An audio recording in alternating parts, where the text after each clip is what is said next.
Welcome to the 2020 Video Mission Report for Latin American Leadership Development.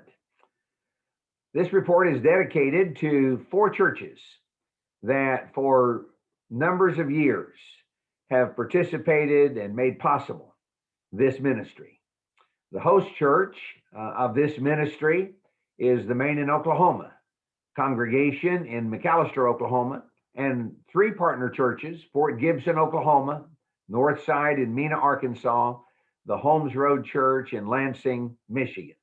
These churches have had an interest in this work for a number of years. And this work is a part of their continued commitment to missions. Appreciate that so very, very much. So I dedicate this report to those 4 churches. Always want to share as widely as possible the good news about what God is doing as the gospel goes to the ends of the earth. That's the goal. Acts chapter 1, verse 8. You shall be my witnesses, Jerusalem, Judea, Samaria, unto the uttermost parts of the earth. So my goal in this video mission report is to share with financial partners, prayer partners, Christians who have interest in mission work, churches that want to envision new possibilities for effective missions. Years past, I was able to give reports in person, often as part of a Bible study or a sermon. I want to encourage us, even when I cannot be physically present, that we might see how God is equipping his people, especially national Christians. The gospel continues to go forth. This is a summary of what we have tried to do for a dozen years and more unto the ends of the earth. Find locations in Central America, South America, the Caribbean, and from those locations, spread out Jerusalem, Judea, Samaria, the uttermost parts of the earth. Well, as I think about the story of my traveling in Latin America, goes back 25 years. That for me is incredible to think about how much time has passed. I made my first trip to Honduras in the early 90s.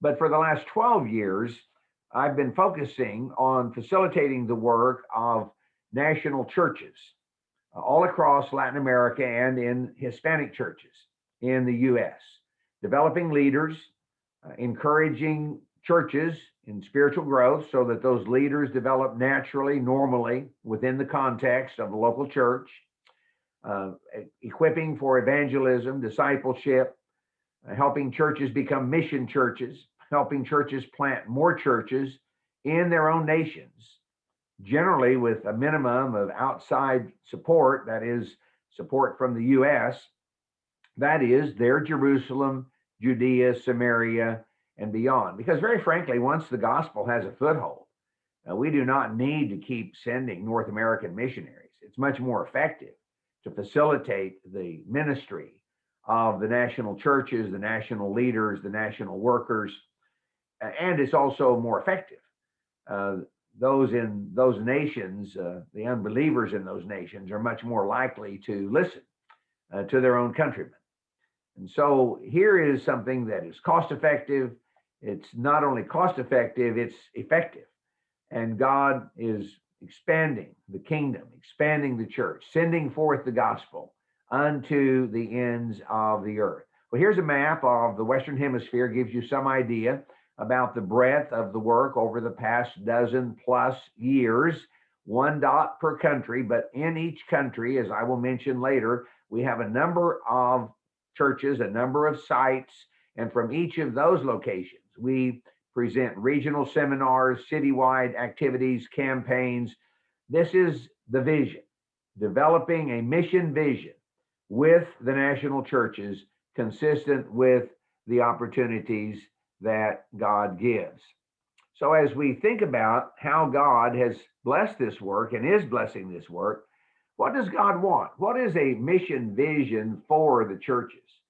Well, as I asked that question, as plans for this ministry unfolded in 2008, 2009, I looked back over 15 years of experience in Latin America, and I saw basically what I call 2 worlds, the need to merge 2 worlds, if you will, two aspects of the work. One is the needs of the churches. Traveling, I had seen those needs. I was able to spend time analyzing those needs. Also saw something very important, and that was the need for equipping, not to do it for them, but to help them do it, facilitate their work, building on foundations, healthy churches. And the second matter was my commitment to developing a biblical model. How do you do missions if you're committed to a biblical model, following the model of the churches of the first century? So a key text, a favorite text, has come to be Acts chapter 14, verses 21 through 23. Near the end of the first missionary journey, the Bible says that the missionary team went back to the churches that had been established for three reasons: strengthening the souls of the disciples, exhorting them to continue in the faith, and appointing elders in every church. This is the vision. This has been our polar star for a dozen years and more. How do you establish churches that can be strong in and of themselves with internal leadership, using the resources, the human resources, the capacities, the abilities, the hearts of those who are already present in the mission field, Christians spreading the gospel in their own culture, in their own context, in their own countries, and as I previously mentioned, much more effective. They have fewer barriers that they have to go over. And so as you think about church planning, you think about evangelism and studies that have been done, the fewer the barriers, the easier the process. And so these national Christians are God's favorite workers for accomplishing his purpose in their nations. This is our vision then, helping churches mature, spiritually mature churches, healthy churches, spiritual leaders, planting churches, and bringing together those two dynamics I mentioned, the needs of the churches and helping them do what they wish to do themselves and what they're capable of doing themselves, but following a biblical model. Let me talk to you about what we've done in 2020. That's the purpose of this video report. Special projects in 2020, that is the projects that receive primary focus so far as finances are concerned, in addition to the travel and work fund. Dominican Republic, we have continued to support the church planting effort that is overseen by the elders in NEBA. Over a few years, 8 churches have been planted among the Haitians.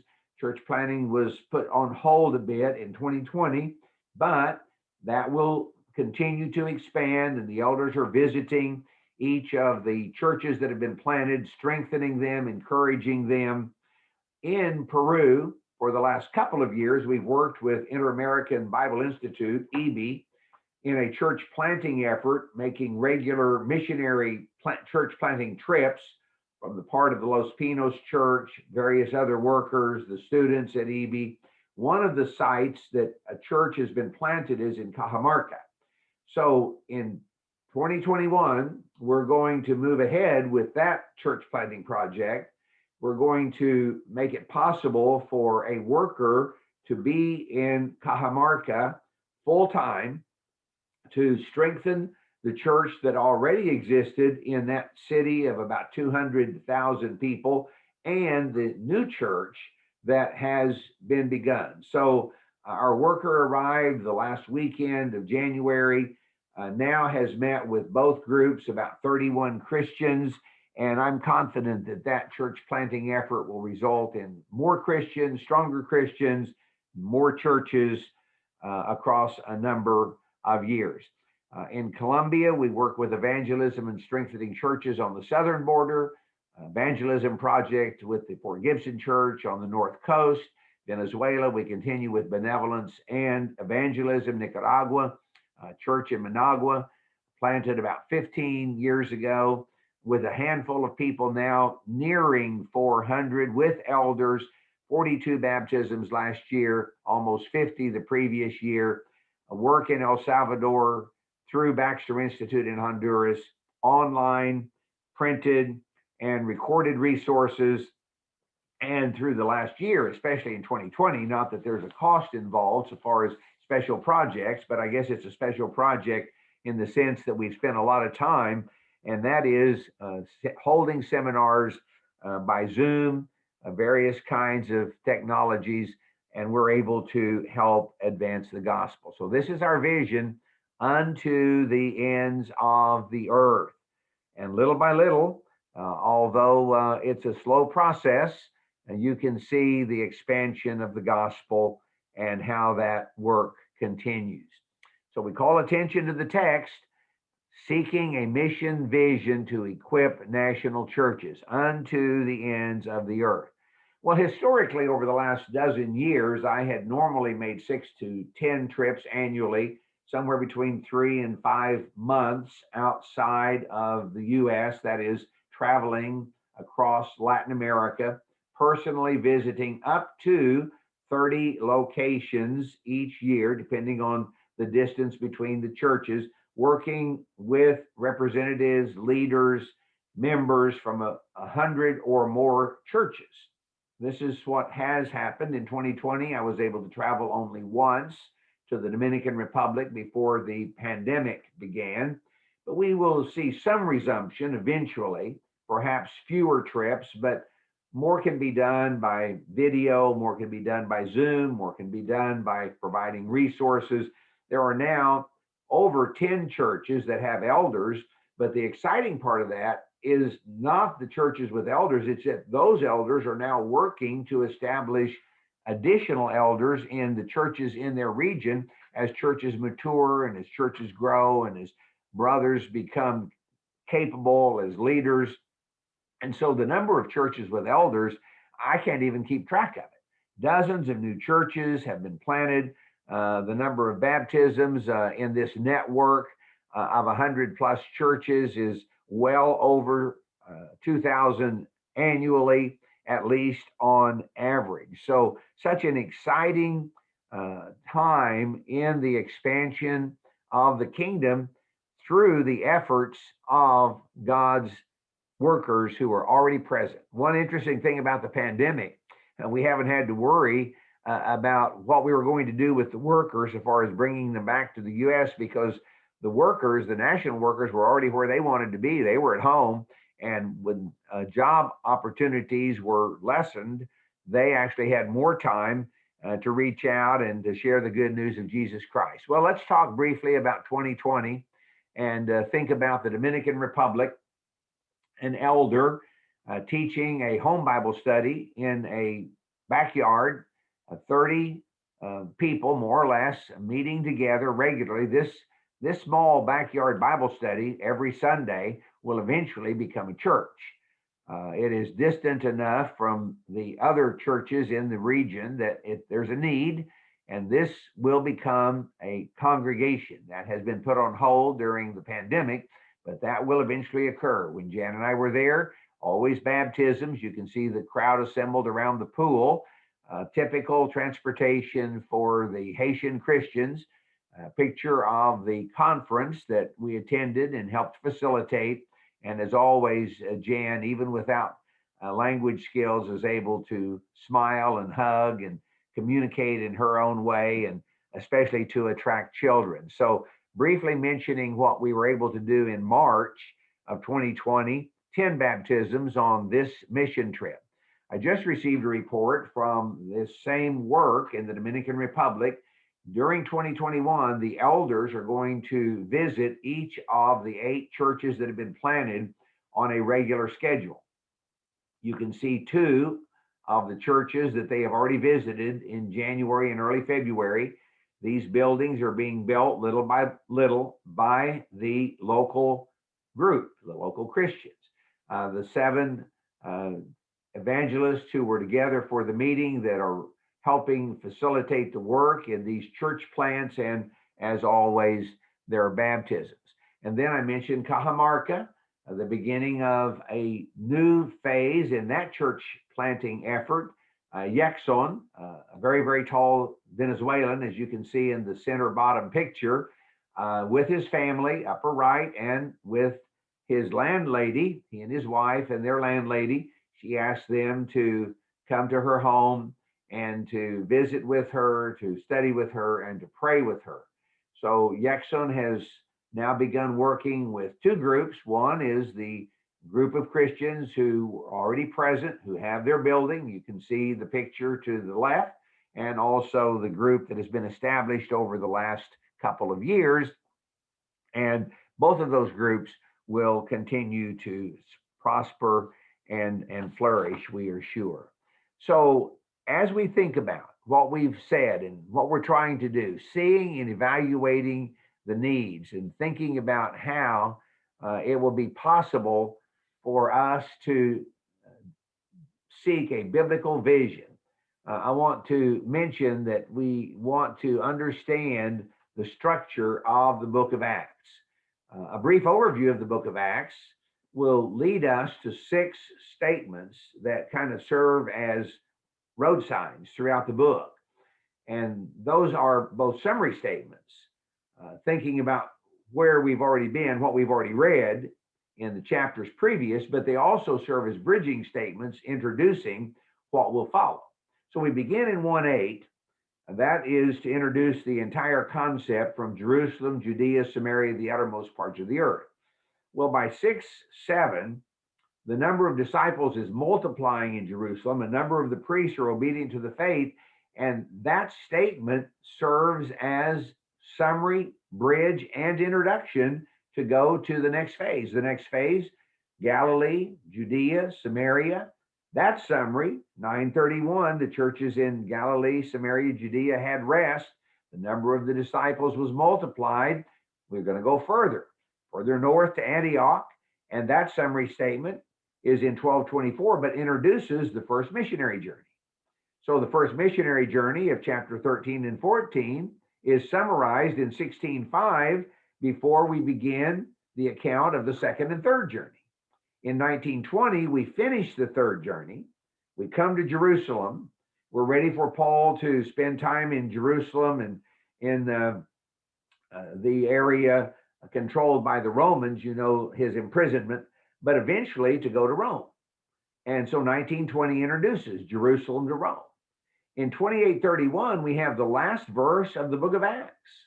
Well, yes, it's a summary, but if it's a bridge and introduction, that means that Acts 28:31 is about us. This is about the spread of the gospel today, that the gospel still goes forth without hindrance. And so that helps us to look at the text in a different way. The first mission journey, we read about in Acts 13:14. We've already talked about the model, going back to the churches that were established, helping them become strong, self-sufficient, appointing leaders. Second missionary journey begins in Acts 16. The workers conclude as a result of the Macedonian call that they are to go forward, to come over and help. That was the call. People across Latin America today are still saying the same thing. Come and help us. Not come and do it for us, but come and help us do it. So we're so excited as we read about Acts and Paul's journeys, the establishment of the church in Philippi and Thessalonica and Berea and Athens and Corinth and Ephesus. Troas is mentioned in 2 Corinthians chapter 2. Macedonia, another visit there, and then to Achaia, and that would be a return to Corinth, and eventually to Rome in Acts chapter 28, and possibly beyond based on Romans chapter 15. And in all of this, taking the message to the ends of the earth. And what was that message? That Jesus is the Christ, the message of the gospel, the message of salvation, the saving power of the gospel of Jesus Christ proclaimed. Local churches must proclaim that message. Mission work must proclaim that message, the gospel message. If you read the early chapters of the book of Acts carefully and underline the words, the gospel message is a matter of life and death. And so it's time for us to intensify our efforts. It's time for us to do more than we have ever done before. May we never rest until that message has reached the ends of the earth, because the message is the center of the mission. Let us work tirelessly. Let us work tirelessly and never rest, because that's what mission work is about.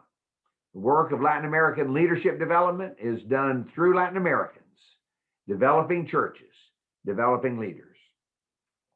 If you have interest in this work, I encourage you to write me. I've given you my address that you can write me electronically, bro.bobyoung@yahoo.com. If you have interest in how we're developing the work of Latin American leadership development, there are my reports available on the website, bobyoungresources.com.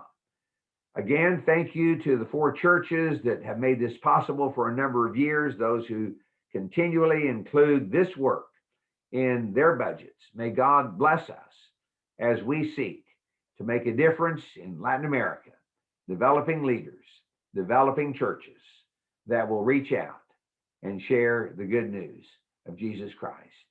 Appreciate your interest. Above all, appreciate your prayers. God bless.